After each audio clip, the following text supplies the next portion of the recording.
চড়ক মেলা। আর আমি গুনগুনের পাপা চলে গেলাম চড়ক মেলাতে। আর তোমরাও কে কে চড়ক মেলাতে গেলে অবশ্যই আমাকে কমেন্ট সেকশানে জানাবে, আর কে কী কিনলে অবশ্যই জানাবে, ভুলবে না। আর ভিডিওটা স্কিপ না করে পুরো দেখতে থাকো যে আমরা মেলাতে গিয়ে কী কী করলাম।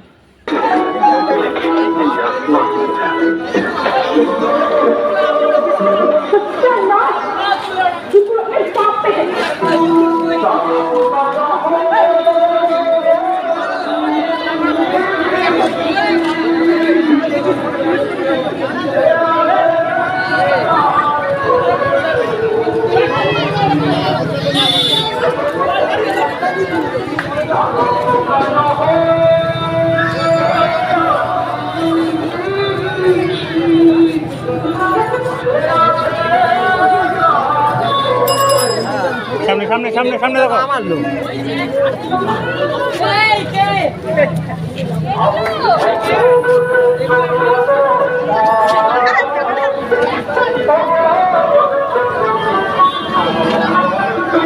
মিটু দাদা বসে দাদা না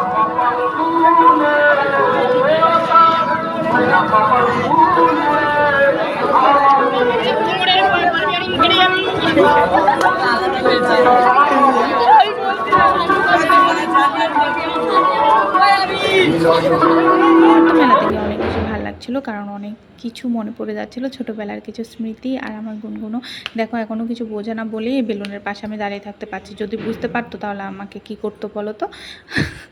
যাই হোক, বোঝে না বলে এখানে দাঁড়িয়েছিলাম। আর এখানে দেখো গুনগুনের বাবা ঘুগনি খাচ্ছে আর আমাকেও খাইয়ে দিচ্ছে। আর এখানে দেখো চড়ক গাছ ঘোরানো শেষ হয়ে গেছে, কারণ আমরা যেতে যেতে চড়ক ঘোরানো শেষ, শুধু আমরা মেলাটাই দেখতে গেলাম। আর মেলাতে আমরা কিছু টুকটাক জিনিসপত্র কেনাকাটি করলাম, যা তোমাদের সাথে একটু একটু করে শেয়ার করবো। আর তোমরা অবশ্যই আমার চ্যানেলটাকে সাবস্ক্রাইব করে দেবে, আমাকে অবশ্যই সাপোর্ট করো, কারণ তোমরা সাপোর্ট না থাকলে আমি কিছুই না।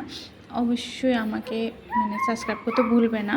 আর এখানে দেখো আমার গুনগুন এই গাড়িটা কার কার ছিল ছোটোবেলা, অবশ্যই আমাকে জানাবে কমেন্ট সেকশনে। কিন্তু আমার গুনগুন কিনে নিয়ে আমার গুনগুনের গাড়ি।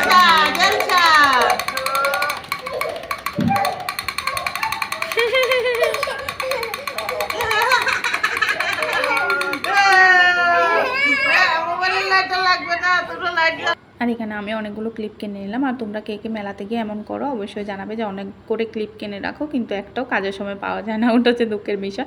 আর আমিও কিনে রেখেছি, দেখবো কাজের সময় আমি একটাও পাচ্ছি না। আর এখানে আমার গুনগুনের জন্য ছোটো ছোটো দুটো ক্লিপ কিনে রাখলাম আমার গুনগুনকে পরাবো বলে। আমার গুনগুনের চুল এখনও এত বড় হয়নি যে বাঁধার মতো, বাট ক্লিপগুলো লাগাতে পারবো, যা আমি লাগিয়ে তোমাদের দেখাচ্ছি যে কত কিউট লাগছে আমার গুনগুনটাকে। আর নতুন বছরে কী কী শপিং করলো অবশ্যই আমাকে জানাবে, আর আমার শপিংগুলো দেখাবো তোমাদের পরে নেক্সট ভিডিওতে। সঙ্গে থাকো, টাটা।